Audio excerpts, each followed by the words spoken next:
Naam, kutokea Kigali, Rwanda. Yes, ikiwa huku tupo na wekundu wa Msimbazi Simba, ambao kuna vitu vingi vya kujuzana. Kuna vitu vijui utaweza kuvifahamu pia kupitia jukwaa hili kupitia platform hii, lakini kubwa zaidi, kitu cha kwanza ambacho tunakiangalia ni maisha yao huku Simba walipo.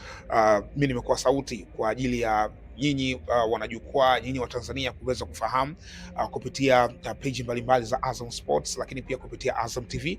Kuna vingi ambavyo naamini mmevifahamu, lakini hapa pia tumepata nafasi na fursa ya kuzungumza mawili matatu.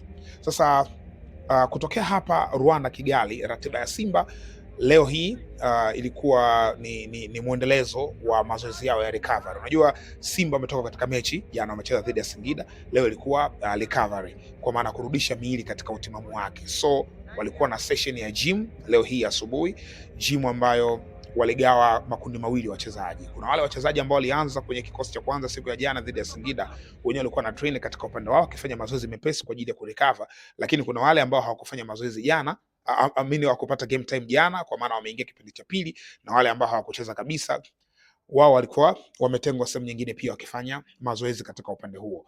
Maana yake nini? Maana yake Simba inaendelea na ratiba zake hapa Rwanda. Yaani michuano wameshiriki, lakini ni kama imetosha hivi. Na kubwa zaidi kuhusu Simba na mpango wao wa michuano hii, of course ni michuano ambayo wameamua kuifanya pre-season kamili. Yaani pre-season kamili kwa maana ya wameamua baada ya kuona nafasi hakuna ya kwenda katika hatua zinazofuata, kwa maana ya hatua ya nusu finali, hakuna cha kupoteza, ni kuendelea kujipanga na msimu unaokuja, kwa sababu target ya kuja huku ni pre-season, ya kujiandaa na msimu unaokuja. Kwa hiyo uwepo wao hapa, ukiangalia kikawaida, kuonesha hiki ninachokizungumzia kwamba hapo katika pre-season kamili, licha kwamba hawakufanikiwa kwenda hatua ya nusu finali.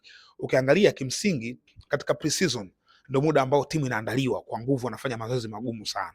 Sasa pre-season ya msimu huu ni fupi, iko na limit sana, of which pre-season kamili inakuwa at least wiki 6. Sasa wiki 6 timu nyingi za Tanzania hazipati wiki 6 kwa msimu huu, na sio tu Tanzania, mataifa mengi mbalimbali hawapati zile wiki 6 kwa sababu pia ya uwepo wa michuano ya AFCON kwenye msimu huu.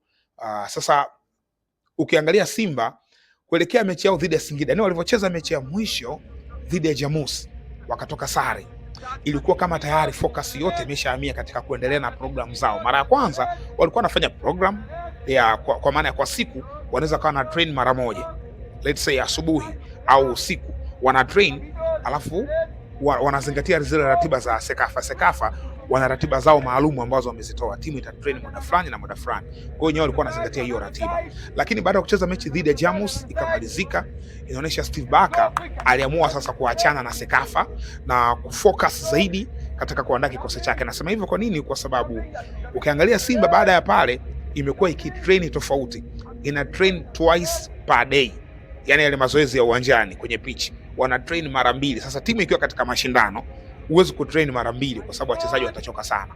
Wao wana train mara mbili, yani wameamua kuifanya hii ni pre-season na kuichukua kama pre-season. Kwa hiyo wana train asubuhi, wana train na jioni.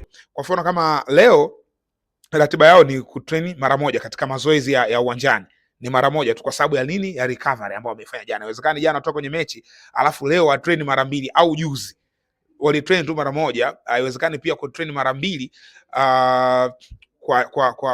kwa kuangalia michuano inayokuja hapo mbele yao. Sasa kwa Simba leo hii ratiba yao ni ya kutrain mara moja ilikuwa ni session ya gym ambayo kama ambavyo nimezungumza hapa, lakini session inayofuata ni ya uwanjani. Wataingia Amahoro Annex, ni uwanja ambao uko nyuma tu ya huu uwanja ambao mimi nipo katika uwanja wa Amahoro. Hii ni eneo la media zone, so upande wa nyuma ndo kuna huo uwanja wa Annex ya Amahoro ambako watatrain kutokea huko, ikiwa ni kawaida yao kufanya hivyo, kutrain katika huo uwanja au uwanja wa Ferwafa. Sasa Simba, hilo ni eneo la kwanza ambalo nimezungumzia, kwa maana ratiba yao bado wapo hapa Kigali, wana siku takriban 4-5 hivi za kuendelea kusalia hapa Kigali, wanaendelea na pre-season yao. Mbali na hapo, kuna kitu ambacho pia nikitaka nikizungumzia. Unajua tangu tumekuja huko tumezungumza vitu vingi sana, nilikuwa niko hapa update ya kile ambacho kinaendelea mazoezini, na mimi nilikuwa mnazingatia.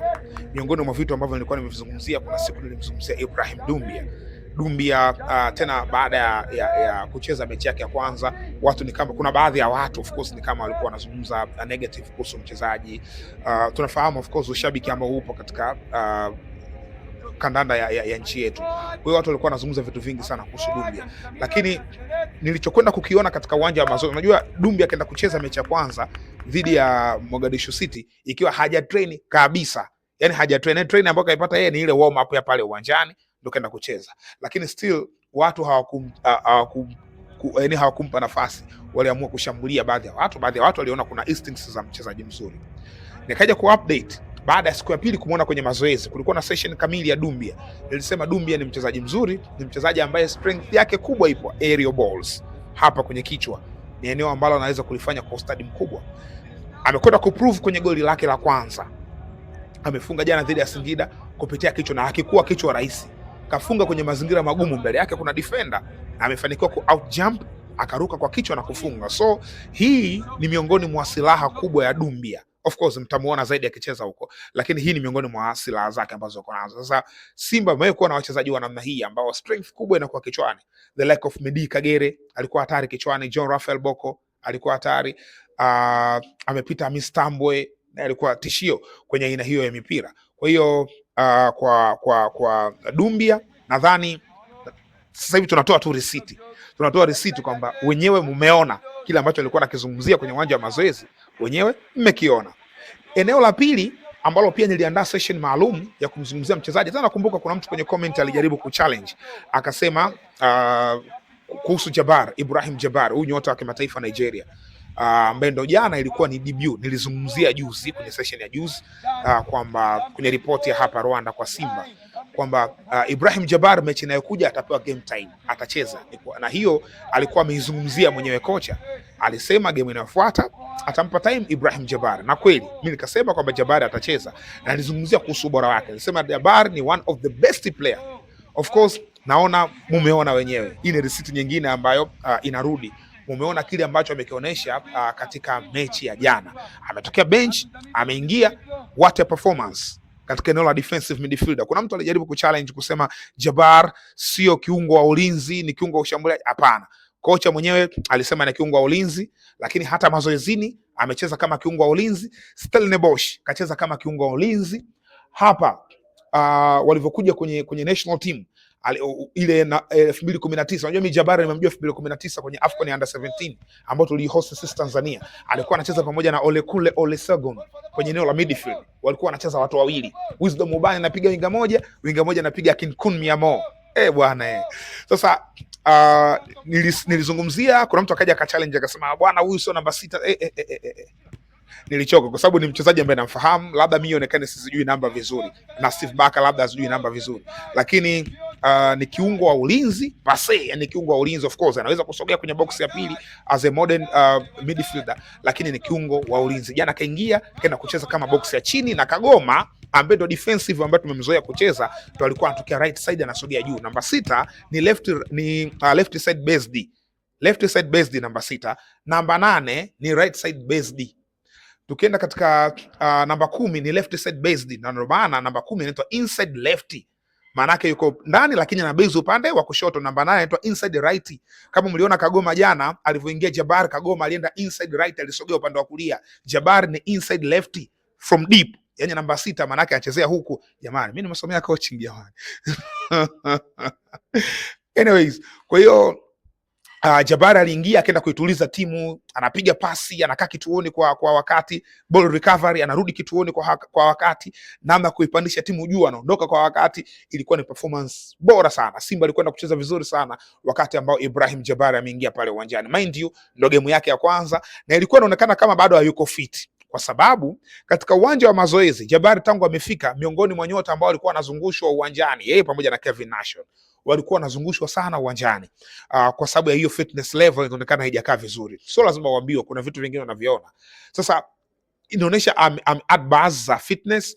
Amecheza kwenye ile mechi dhidi ya Singida Black Stars na performance ilikuwa bora kwenye ile mechi. Hii ni receipt nyingine ambayo nairudisha kuhusu performance ya Ibrahim Jabbar, one of the best player kwenye kikosi cha Simba ambayo amempata.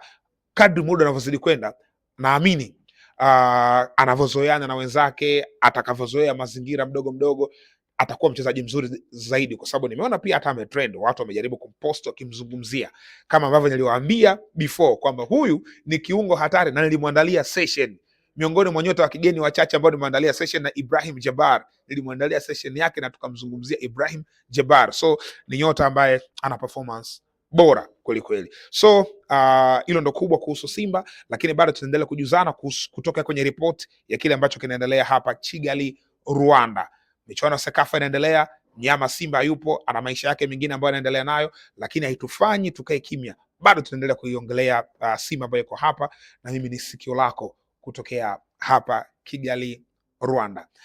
Anyways, kuhusu performance ya Simba, umekuwa nayo satisfied? Yani mechi dhidi ya Singida Black Stars umeridhika nayo au bado unaona Simba haiko vizuri? Andika comment kwenye comment section hapo. Lakini je, katika wachezaji wa kigeni wote ambao wamesajiliwa, mchezaji gani ambaye amekuvutia kutokea katika mchezo wa jana? Niandikie pia katika comment section hapo, nitaisoma. Hii ni Mzinga Sports. Ciao.